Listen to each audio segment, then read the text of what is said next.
Hi, well, welcome to the second mini lecture in week one. This one is about value creation and the role that the supply chain plays in value creation. So some of the questions you should be asking yourselves, if you haven't already, let me propose a couple of questions. What not just what is supply chain, but why do we care? What is it that I can personally take away from this subject in this course that will allow me to do a better job of being a professional in industry and in business?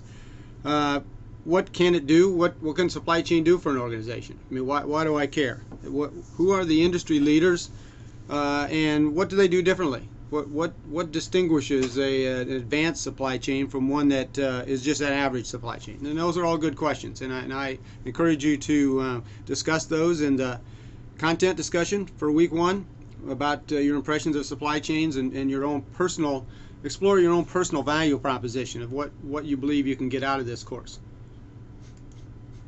So let's begin with value, the essence of value creation. Value is created by a profit.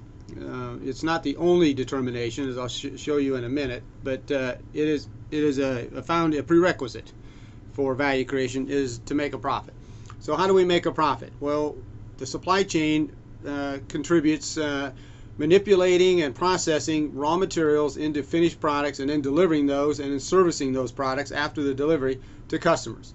Hopefully the customer in the marketplace and market-based pricing will see that there's a greater value of that product than the cost, the total cost.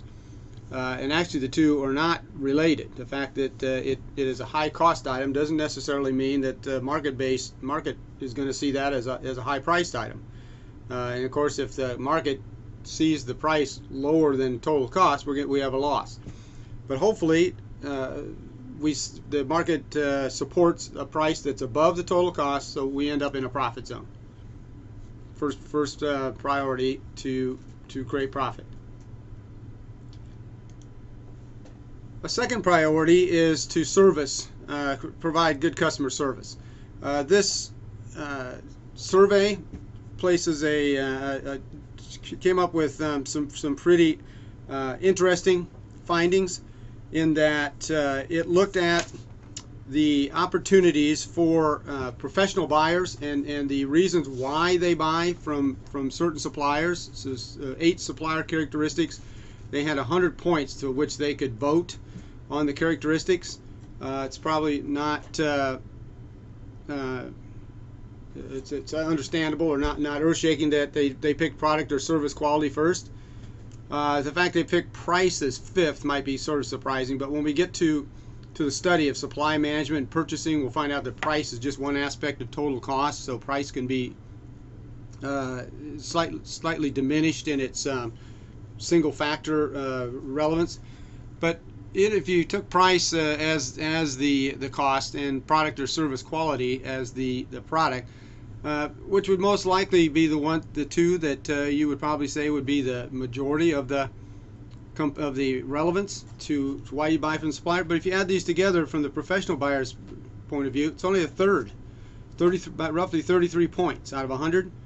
So where are the other 2/3, the other 66 points? Well, they're in services. They're in fill rate and action on complaints and order accuracy and sales competence and so forth. Most of which are involved in supply chain service. So supply chain is involved in product and service quality predominantly. It also is involved in price by its cost support, and it's involved in most of the services. So you could probably make a case that supply chain is around 90% has a role in about 90% of the activities that lead to value creation. So how do we determine EVA? There's a very sophisticated financial formula that you may have studied in your financial classes, but this one is the simple model for determination of 4 different components. First, we have revenue and cost, and those create the profit margin that we saw earlier. And the supply chain's role is to deliver the products and services, so it supports the market-based pricing. and to do that at the lowest total system cost, which is the cost of goods sold. So that's the role of supply chain, which is a heavy role. But it's not just making a profit. The profit has to support and has to perform in relationship to the invested capital. And the invested capital is the how the financial market evaluates the return. So just like if you went to the bank and put your money in a savings account and you got 1%, well, you got a little profit, but it may not be. You may not consider that's adding value. Now, if you have alternatives, you could take it someplace else and get 5 or 6%. Then you're not going to think that this little savings account created any value for you. You're going to think it eroded maybe 2 or 3% of your value. Well, it's the same way that investors look at the returns that they get from companies. So it's not just the profit margin, but the profit margin as the bottom line is a return on the amount of capital that was invested. And in that area, supply chain in the blue here has a fairly heavy role also in invested capital. The working capital of inventory is a large component. And for fixed assets, the facilities and equipment that's used in the supply chain is often a great deal of the fixed assets. So not only does supply chain play a key role in the profit creation, but it also has a key role in the invested capital and the value, economic value added. So what is it that leaders perform, or how do leaders perform that's different than average companies? This came from a Michigan State study that looked at supply chain leaders and compared it to average in the industry. So this is not just compared to the best and the worst, but the best with the average in that industry. And as you see, the differentials, the advantages that leaders have is very large. It is not a small increment. Let's just take it from the category. So return on assets here, which, as we said, returns is one of the big measurements. 50% difference between leaders and average in the industry. SG&A expenses, 20% less. Days of inventory held, 12% less. Working capital, 30% less. The ones in red here are ones that financial thought would say are worse. Are not better than the industry averages. In other words, their days of accounts payable is too low. In other words, they pay their bills and so forth on average of 55 days, where the industry average is 30% higher than that. So maybe 70, 80 days. So they're paying too fast. They should hold on to their money, says the rule of financial wisdom. And because of that, their gross margins are less because they're turning their money over quicker. But these companies end up being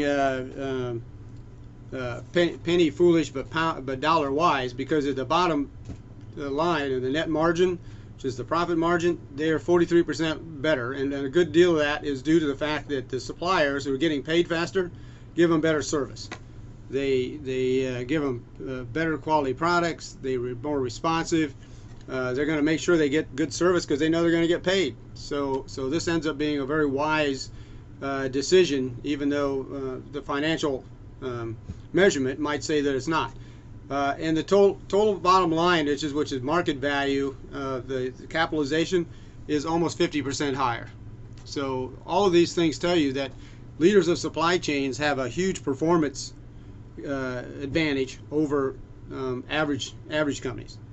So that's the why we care part. Is we'd like our companies and organizations to be part of this advanced performance group. And then lastly, what are some of the traits? What does distinguish advanced supply chains from average supply chains? And we're going to study all of these in the course, but this was done as a Gartner Group study, Advanced Manufacturing Research and Gartner Group, for the top supply chain traits. And so we'll just review these, and then we'll be studying more heavily in the course. Moving from a supply chain to a value chain. So we had a mini lecture on value. That becomes the focus. So it's not just the focus of supplying things anymore. The focus is creating value. Linking supply chains into extended enterprises. So that's creating the collaborative supply channel that we've talked about already. Segmenting supply chains by customer and service, so tailoring the service. We'll talk about that in week 2. Optimizing supply and demand balance, of keeping supply and demand not just balanced, but optimizing the outcome of supply and demand. Constantly looking for innovative ways to do things and to try to the mantra in this profession is try to get more for less. So if we embed innovation, we can get more service, more performance at a less cost. We get a more for less.